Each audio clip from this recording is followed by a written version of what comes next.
Fala galera, tudo certinho com vocês? Eu gostaria de fazer um breve vídeo mostrando as técnicas usadas por líderes religiosos cristãos, isto é, padres, pastores, teólogos. Técnicas que eles usam para ludibriar, persuadir, enganar os seus fiéis. Antes eu gostaria de dizer-lhes o seguinte. As últimas pesquisas dizem que 92% da população brasileira é composta por analfabetos funcionais. Ou seja, analfabeto funcional é todo aquele que até sabe ler, no entanto, não sabe interpretar textos simples, tampouco fazer contas simples. Então, diante desse cenário bizarro no quesito intelectualidade, é muito fácil usar algumas técnicas, muitas delas milenares, que sempre deram certo para enganar as pessoas. Então vamos fazer uma breve leitura do livro de Gênesis, capítulo 6, verso 4. Ora, naquele tempo havia gigantes na terra, e também depois, quando os filhos de Deus, ou seja, os Benai Elohim, possuíram as filhas dos homens, as quais lhes deram filhos. Estes foram valentes, varões de renome na antiguidade. Viu o Senhor que a maldade do homem se havia multiplicado na terra e que era continuamente mau todo o desígnio do seu coração. Então, se arrependeu o Senhor de ter feito o homem na terra, e isso lhe pesou no coração. O texto diz que o Senhor se arrependeu. Esse texto é muito polêmico no meio cristão. Haja vista que entende-se no cristianismo que Deus tem, entre outros atributos exclusivos, a onisciência e a imutabilidade. Isto é, Deus sabe todas as coisas e Deus não muda. Entretanto, o texto é claro em dizer que Deus se arrependeu. Aí nós vamos para aquela regrinha básica de português, quando a nossa professora nos ensinou o quê? Que para nós encontrarmos o sujeito da oração, o que deveremos fazer?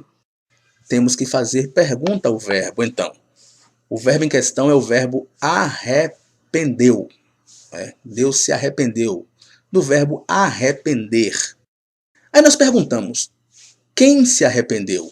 E o texto nos mostra que foi o Senhor que se arrependeu. Então, gramaticalmente falando, não há como fugir da ideia textual de que foi Deus que se arrependeu de ter feito o homem. Logo, quebramos aqui duas hipóteses.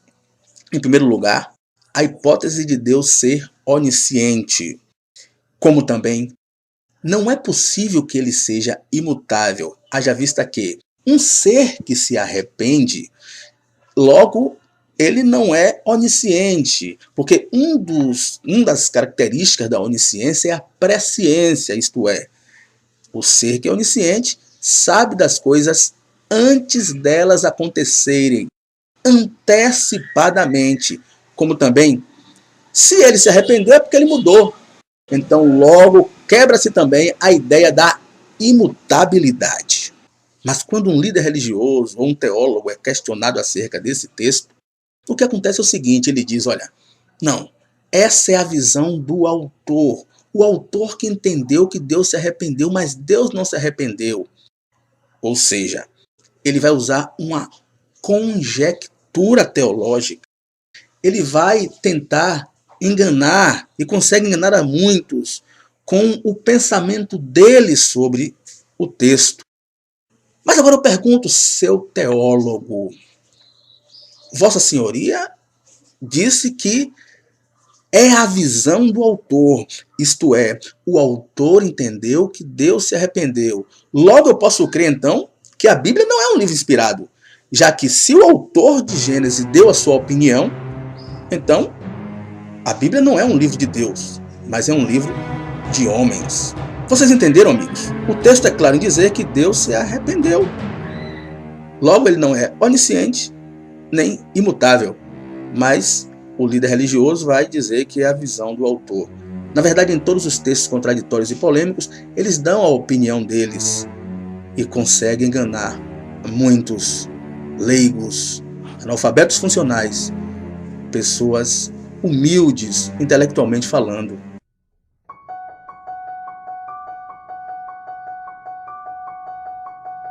Você tem que entender o seguinte: as principais disciplinas aplicadas em uma faculdade teológica, em um seminário teológico, são disciplinas que foram usadas muito antes de Cristo, aproximadamente há 400 anos antes de Cristo, pelos sofistas gregos.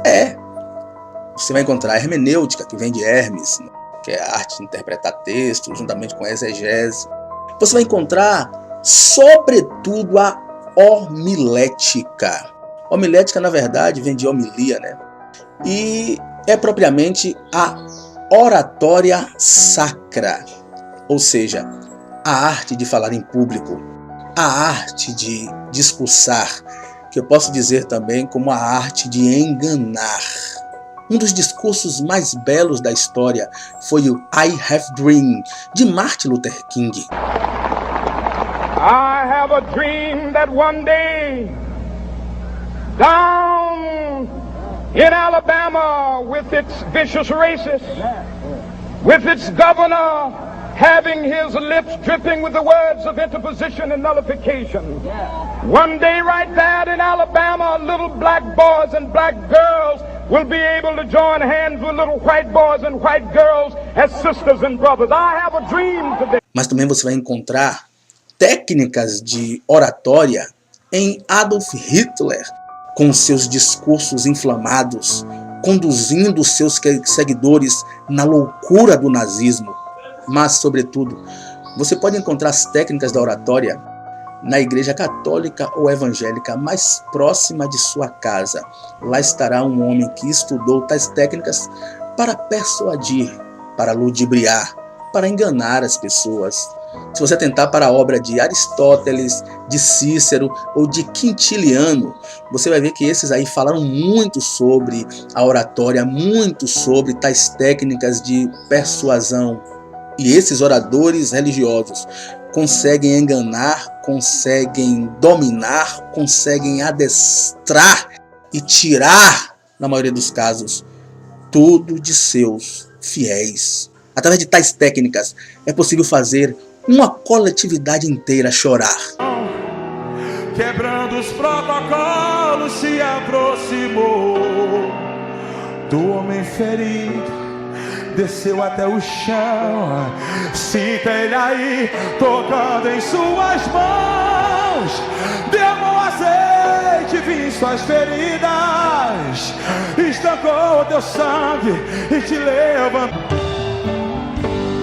O ouro eu consigo só admirar, mas te olhando eu posso a Deus adorar. Sua alma é um bem que nunca revelei. Como também fazê-la rir. Não controle não, rapaz.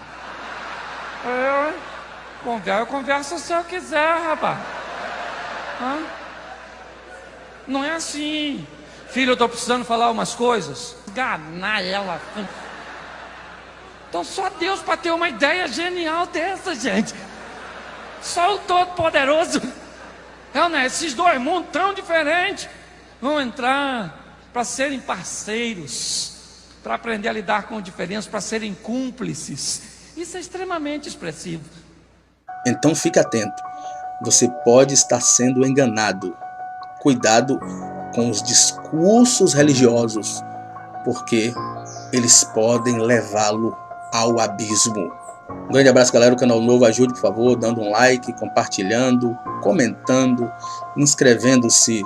Um grande abraço.